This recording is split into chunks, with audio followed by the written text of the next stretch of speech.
Good morning, student of class 11th. I hope you are well at home and you are doing your work properly. Today we shall study about laws of kinetic friction.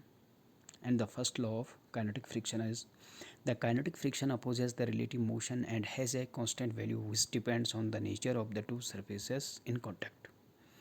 जो kinetic friction होता है वो kinetic friction relative motion को जब कोई object किसी another object के surface पर मोशन करता है तो ये काइनेटिक फ्रिक्शन उस रिलेटिव मोशन को अपोज करता है और काइनेटिक फ्रिक्शन डिपेंड करता है nature of to surfaces in contact. जो दो सरफेसेस कॉन्टैक्ट में होते हैं उन सरफेसों पे डिपेंड उन सरफेसों के नेचर पर डिपेंड करता है। Second, the value of kinetic friction f k is independent of the area of contact so long as the normal reaction remains the same. जो काइनेटिक फ्रिक्शन एफ के है ये जो है एरिया ऑफ कॉन्टैक्ट से independent होता है, area of contact पर depend नहीं करता है और जो नॉर्मल आर होगा ये सेम रहता है आपका।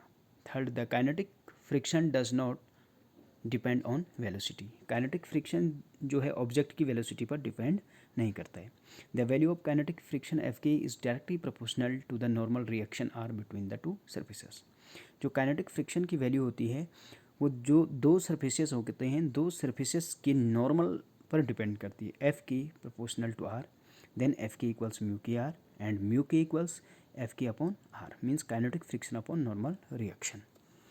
And Fk is the proportionality constant and is called coefficient of kinetic friction, and it is defined as the ratio of kinetic friction to the normal reaction, and Fk less to Fs maximum.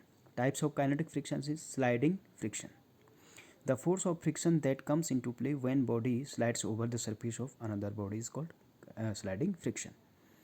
जब कोई body जो है और कोई body और object another body और object की surface पर स्लाइड करता है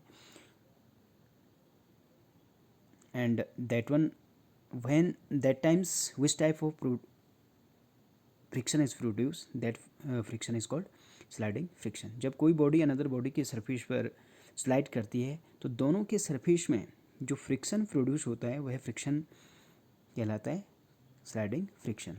laws of sliding friction, the sliding friction opposes the applied force and has a constant value depend upon the nature of the two surfaces. जो sliding friction है वो sliding friction motion को oppose करता है और इसकी एक फिक्स वैल्यू होती है जो दोनों सरफेसों के नेचर पर डिपेंड करता है।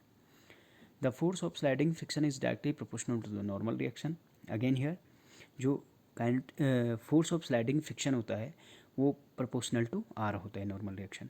The sliding friction force is independent of the area of the contact. जो स्लाइडिंग फ्रिक्शन होता है स्लाइडिंग फ्रिक्शनल फोर्स होता है एफ एस वो आपके जो है डिपेंड नहीं करता है एरिया ऑफ कॉन्टैक्ट की, ऑब्जेक्ट का कितना एरिया जो है दूसरे ऑब्जेक्ट के सरफेस के कॉन्टैक्ट में आ रहा है। And the two surfaces so long as the normal reaction remains the same. Due to this one the normal reaction remains same. जो नॉर्मल रिएक्शन होता है वो सेम होता है आपका। The sliding friction does not depend upon the velocity. Again like kinetic friction जो sliding friction होता है वो आपकी वेलोसिटी पर डिपेंड नहीं करता है। Next, rolling friction.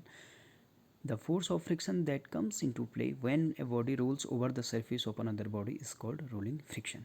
जब कोई बॉडी किसी अनदर बॉडी की सरफेस पर रोल करती है तो दैट टाइम जो फ्रिक्शन प्रोड्यूस होता है, जो भी फ्रिक्शन एक्ट्स करता है वो फ्रिक्शन रोलिंग फ्रिक्शन कहलाता है। Example, when a wheel, a circular disc or a ring or a sphere or a cylinder rolls over the force that oppose it is rolling friction.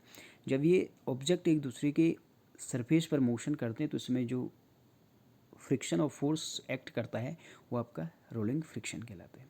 Veg for reducing friction, how we shall reduce the friction? First one is lubrication.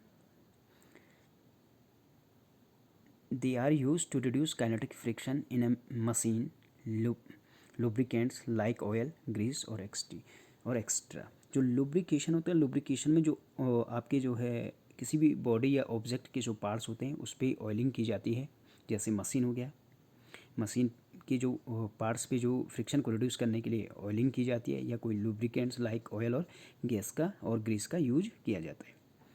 Polishing, they are use to make the surface smooth. Friction को reduce करने के लिए दोनों सरफेसों को smooth किया जाता है। Ball bearing, the ball bearing arrangement consist of two coaxial cylinder P and R between which suitable number of hard steel balls are arranged. इसमें जो है दो डिस्क होते हैं P Q और उनके बीच में जो है सूटेबल नंबर्स की स्टील की जो बॉल होती है, हार्ड स्टील की, वो बॉल प्लेस की जाती है। और जब ये व्हील रोटेट करता है तो ये बॉल भी उसी डायरेक्शन में रोटेट करते हैं।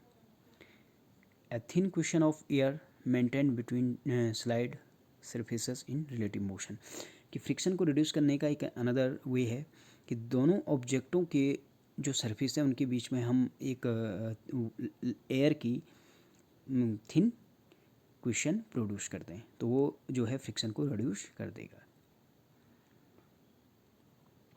Dynamic of circular motion, a body move in a circle of radius r with uniform speed v, it's acceleration will be v²/r। यदि कोई बॉडी जिसका मास m है, r रेडियस के सर्कल पर एक यूनिफॉर्म स्पीड v से मोशन करती है, तो उस बॉडी का जो एक्सेलरेशन होगा वो v²/r होगा और इसकी डायरेक्शन होगी टुवर्ड्स द सेंटर। जो फोर्स होगा Fc acting on the moving body in a circular path, वो होगा आपका centripetal force and the direction of this force also towards the centre. इस फोर्स की जो डायरेक्शन होगी वो भी सेंटर की ओर होगी। Centripetal force Fc = mv²/r, where m is the mass of the body and this force directed towards the center and is called centripetal force.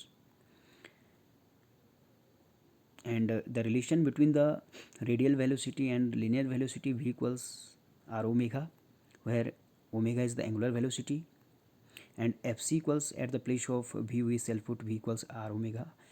Fc = mv²/r में हम v = r omega पुट करेंगे, then Fc = m r² omega² r will cancel m r omega², Fc = m r omega²।